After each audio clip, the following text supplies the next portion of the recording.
modern mass. So, I don't know. I mean, look, it's obviously it's a very cool honor, and to be honored here in Santa Barbara is great because we've had a home here for the last 11 years, and we've supported this festival to the extent we can. Of course, I've been living on Pandora for the last few years, so I haven't been here as much as I should do. But look, it strikes me as a great evening where we just get to sit and talk about movies. And I think it's a good program to bring in the directors and give them a chance to talk about what was on their mind while they were making these. People had been talking about Avatar for about the last year as a film that would sort of drive a stake in the ground as to whether 3D was going to move forward and expand its kind of scope as legitimate cinema, or whether it was going to remain relegated to animated films for kids. And I think we proved that point. Everybody's jumping all over the 3D bandwagon. I mean, they're falling all over themselves to convert movies into 3D, which of course, again, it's Hollywood getting it wrong. It's you draw them a big roadmap, and then they still get it wrong. You don't. If you want to make a good 3D movie, you shoot it in 3D. You don't convert the movie you just happen to have lying around into 3D. Yeah.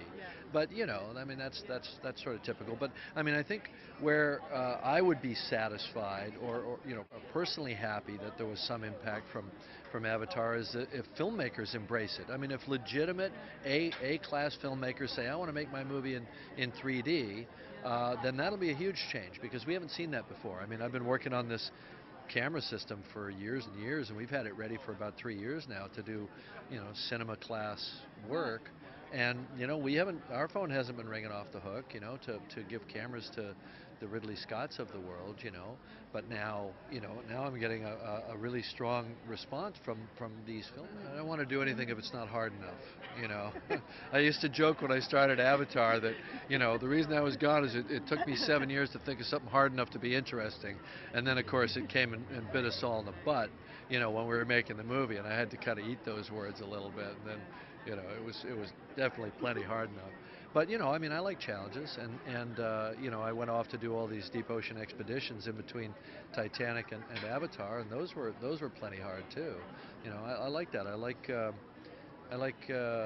marshaling a good team and using our minds and engineering to build something that works and then drive it. And that's what we did on Avatar. We built this system to make this weird type of movie, and then we got to drive. Look, it'd be fun if Arnold came back to acting again, and he's been away from it for a while. He might need some brush up. What you want to do is you want to treat it respectfully, but you don't want to overinvest in it, and you don't want to create too much expectation, on yourself, or a sense of failure if you don't win an award, because that's crazy. You should think of it as all upside.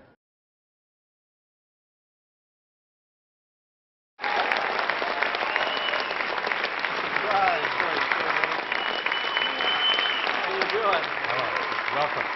But anyway, we are talking here about to celebrate a great talent, an innovator, a filming pioneer, and one of the best directors that ever stepped behind a camera, and of course, most importantly, one of my best friends, Jim Cameron.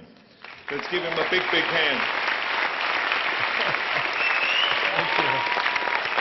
Thank you.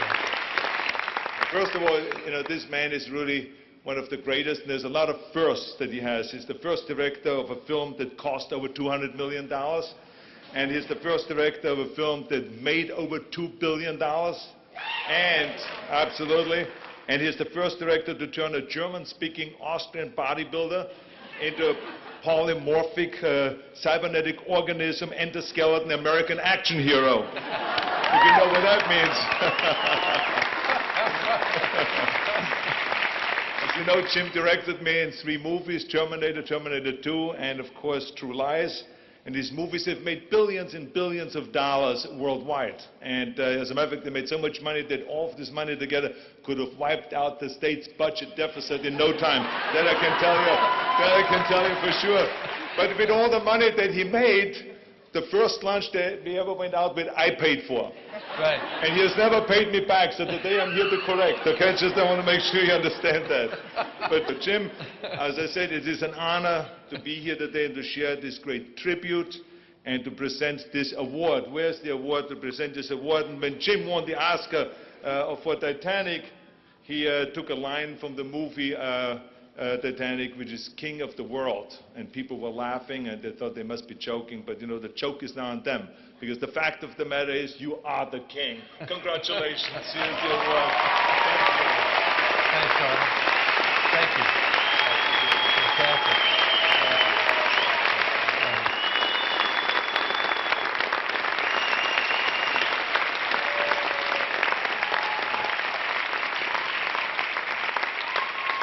Can I talk now?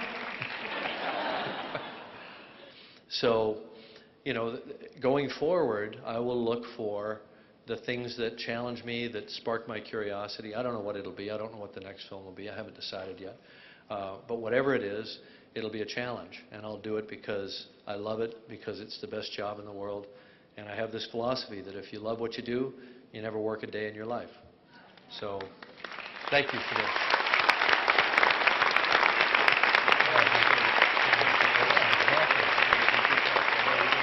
You're going to take off there, right?